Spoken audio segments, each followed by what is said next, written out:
We're going to talk about a very, very unusual character on the scene today. Now, this is not someone who is a household word, a household name. He will probably never win a Grammy. So he will not be a part of the popular lexicon. But 200 years from now, he will probably be a memorable historical figure because he's made of the real stuff. His name is Vijay Iyer. Born in 1971 in Albany, New York, and then raised in a little suburban area just outside of Rochester, New York, which of course is a center for lots of things, but in this context, the Eastman School of Music. He's obviously very bright and very creative and on a fast track because at the tender age of 3 years of age, he started taking violin lessons. Now, you have to understand, in Rochester, you're talking about Eastman professors, and symphony players from Rochester Symphony. You talk about high-level instructors. People like that don't have time to mess around with a 3-year-old. So he must have been a really incredible 3-year-old going on 30, okay? He continued his violin lessons for 15 years, right through his entire primary education, we shall call it, through elementary, middle school, and high school. And at the same time, he pretty much taught himself to play the piano, which is his primary instrument now. He taught himself to play what has become his primary instrument. Now, at some point, he had some instruction with proper finger technique and fingering and that kind of thing, but primarily, he's self-taught. And music was kind of something that he did, but he had this big, big brain, this big analytical mind. So he was easily accepted into Yale University. And he went there to have a double major,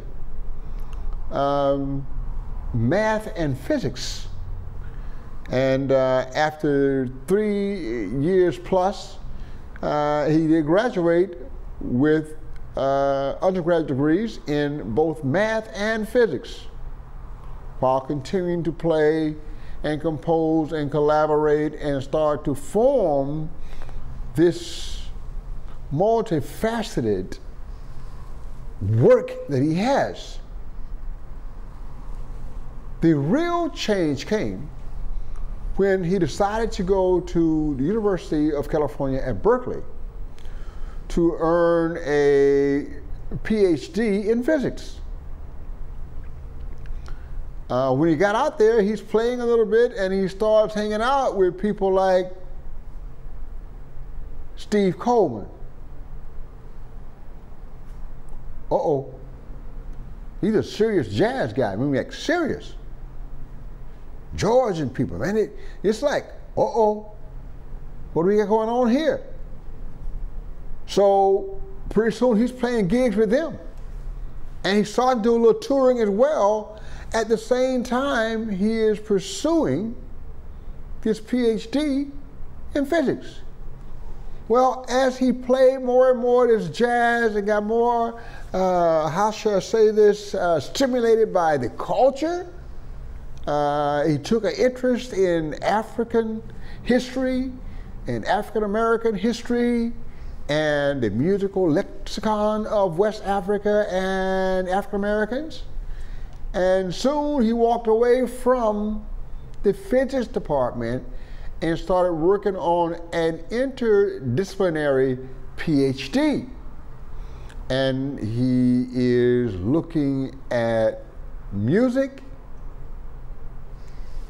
and physics and psychology and ethnomusicology rolled all into one, and with great media influx.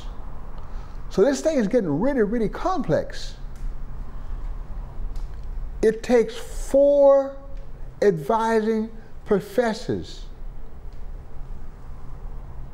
to structure the curriculum necessary and to advise him on this project he has, where he's looking at the cognition of West African and African American music, and the physics involved in it, and the math involved in it, and the history involved in it, and all of this. 4 PhDs are trying to advise him. And yes, he completed that interdisciplinary PhD at Berkeley while touring and playing around the world. So we're talking about a guy who is driven, who is creative, and who knows how to work. Now let's talk about work. Well, what did he do besides playing jazz with Steve Coleman and the boys? Well, he always played classical because, you know, he played the violin with 3.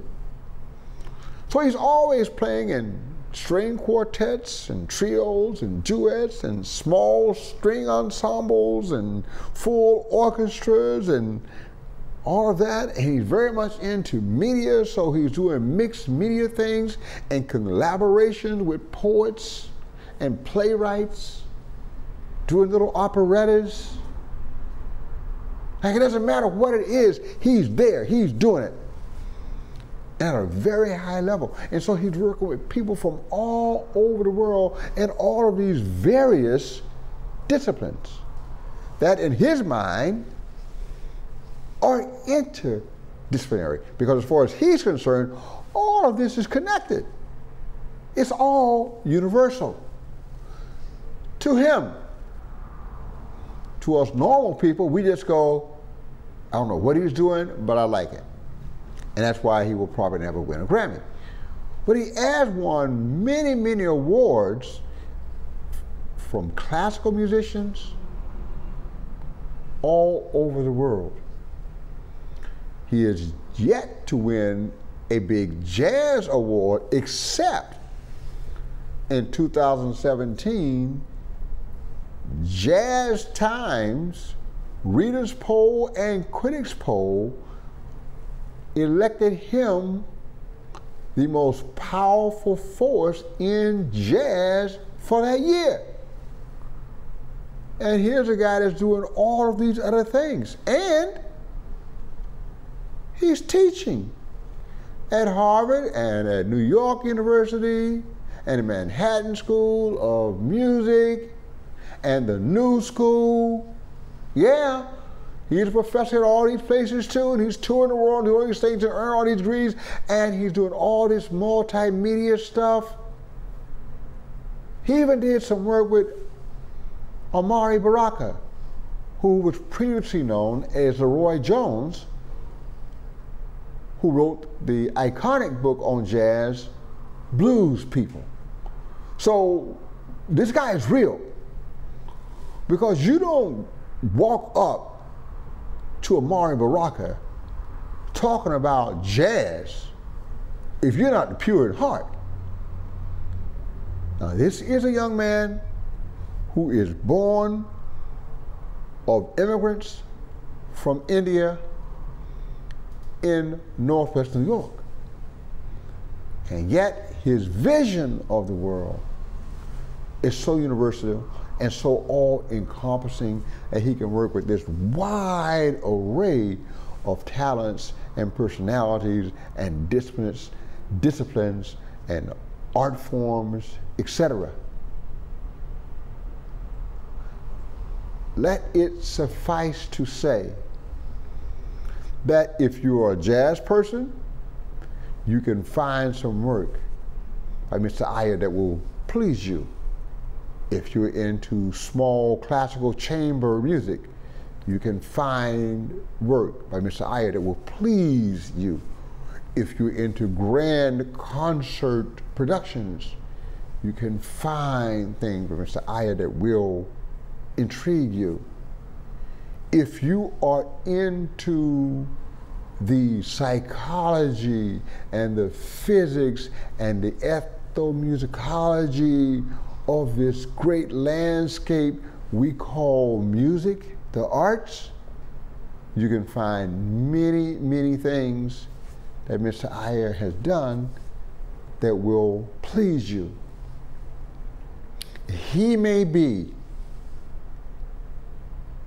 this country's most profound and yet fairly unrecognized Renaissance man walking the country today.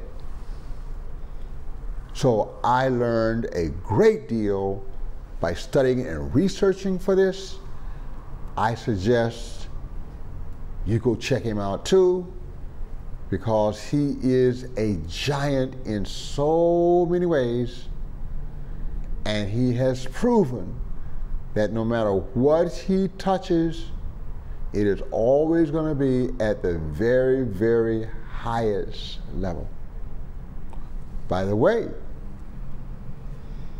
he does not just work in the physics department at Harvard. He is also a co-chair for the Department of African and African American Studies.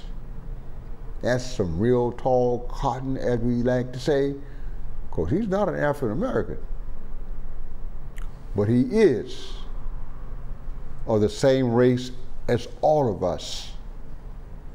He is a member of the human race who has sought to embrace the commonality of our humanity and to love it all, our commonalities as well as our differences, and to try to break it down both scientifically and aesthetically. Vijay Iyer. Check him out.